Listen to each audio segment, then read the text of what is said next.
What's going on, guys? I'd figured I'd document rebuilding this little Doodlebug I picked up the other day. Just got it back from the car wash, kind of cleaned it up a little bit. It was covered in grease and muck. But as you can see, looks pretty clean after pressure washing. There's a handful of little issues with it I'm going to fix eventually. First being, you can kind of see the front forks are pretty bent, so I'm going to have to straighten those out. The other thing that I noticed is the rear caliper bracket. It's kind of hard to see. There you go. That's a little bit bent. That actually broke the caliper off, so I got to get a new caliper for it. The other biggest thing I've noticed is foot peg. Little bracket there, that's broken off. First thing I'm going to be taking care of though is this rear tire. I think I've seen better days. Got a nice new one here. That should work out nicely. But try to keep you guys updated the best that I can. Stay tuned. Alright, so I'm going to get started removing this rear tire here.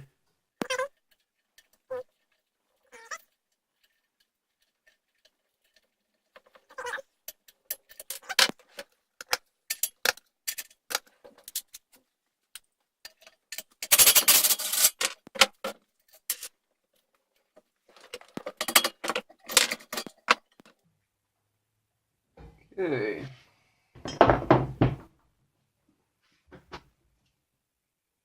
Should be good. That thing is pretty destroyed. I don't know if you can see that there.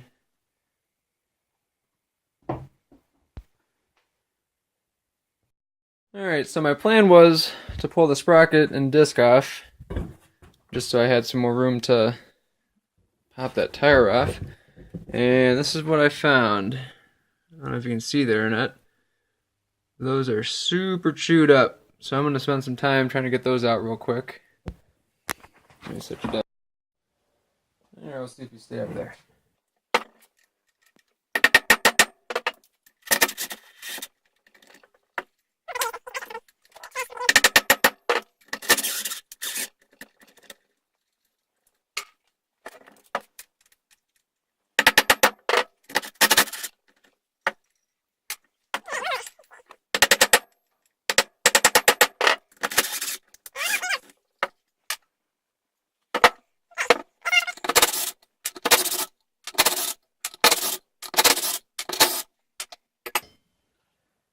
Alright. Now I don't have a valve core tool, but I've got some picks, and those seem to work pretty well.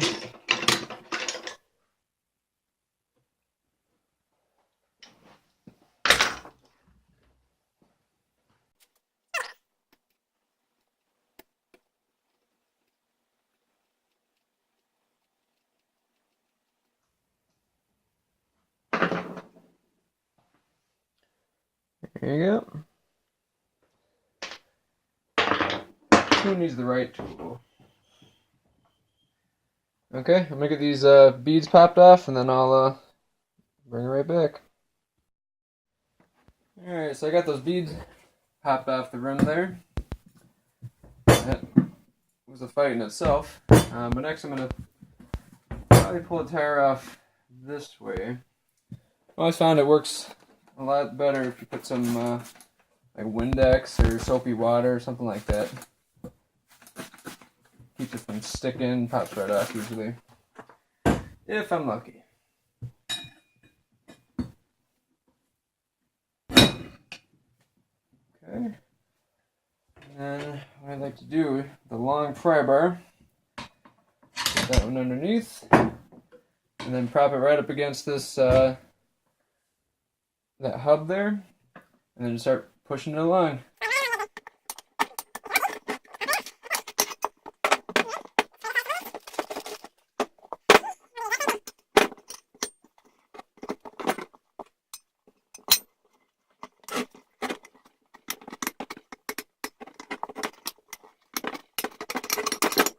Okay.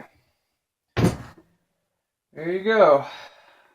that directly in the trash. Thing's garbage. So I'm gonna clean up these, clean up the rim a little bit. Get all this junk off of there. I didn't even clean the inside a little bit just so it looks a little bit better. And then I'll slap on the new tire. Go from there. Okay, so I got the rim all cleaned up. Looks a little bit better. This stuff wouldn't come off on it, but yeah, for the most part, it looks pretty good. So one thing I'll say before I go forward is, if you can see from the back there, see how one hub is longer than the other? This is the longer side. That's the shorter side. The shorter side is your disc brake, and the longer side is your sprocket, which means it's going to rotate this way. So what I always like to do, just so I don't get confused, is put an arrow right here for the direction that the tire is going to go, because this tire is directional. So if you put it on backwards, these things are kind of a pain to put on, so doing it twice is not something I want to do. So actually you can even see right there, maybe. You can see the direction right there.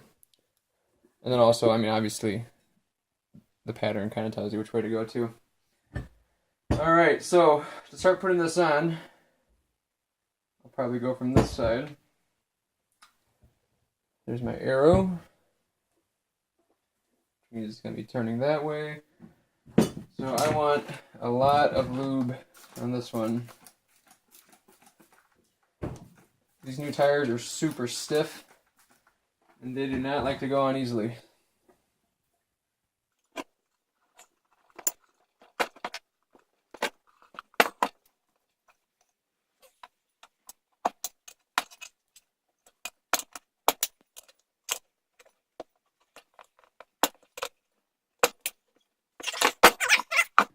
That was actually the easy side. So now onto the fun side. Let's juice it up really good.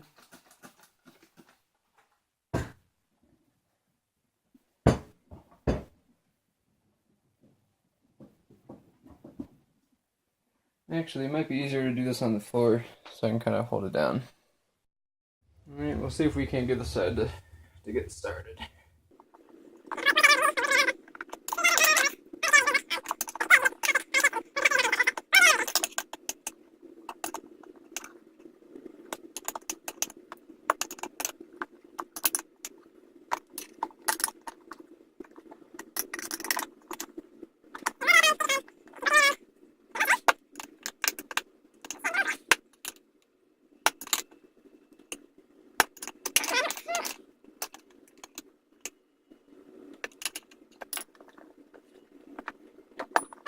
There we go.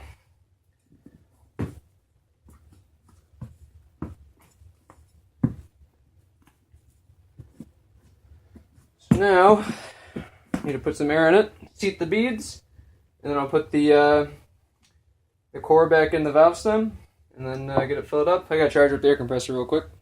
Let's try this. Put some more juice in there.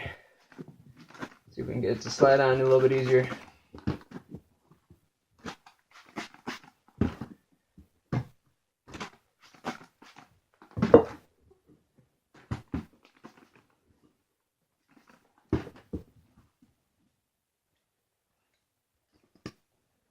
Okay, round two.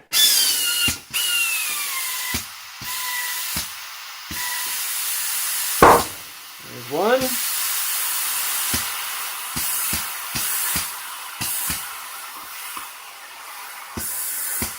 Oh, there it goes.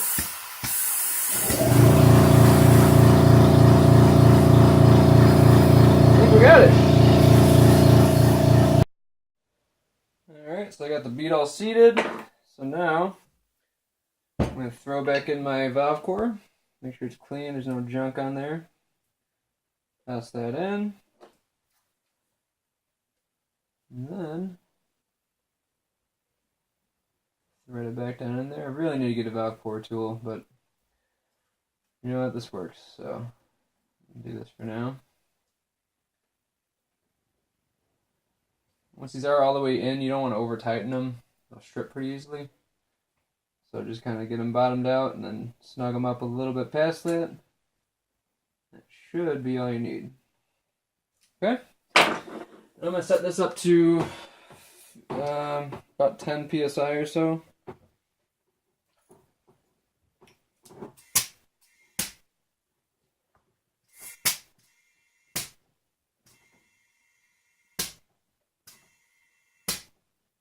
That's 11, that's fine. Alright. Alright guys, there she is. All done and assembled. Got a nice new tire on there. Looks way better than that bald piece of junk that was on there before. I also spent a couple of minutes straightening out that bracket. And I forgot I had a brand new caliper in my parts bin. So went ahead and bolted that on there. And looks pretty nice. Should do the job. But that's all for this part. Thanks for watching, guys, and keep an eye out for part 2.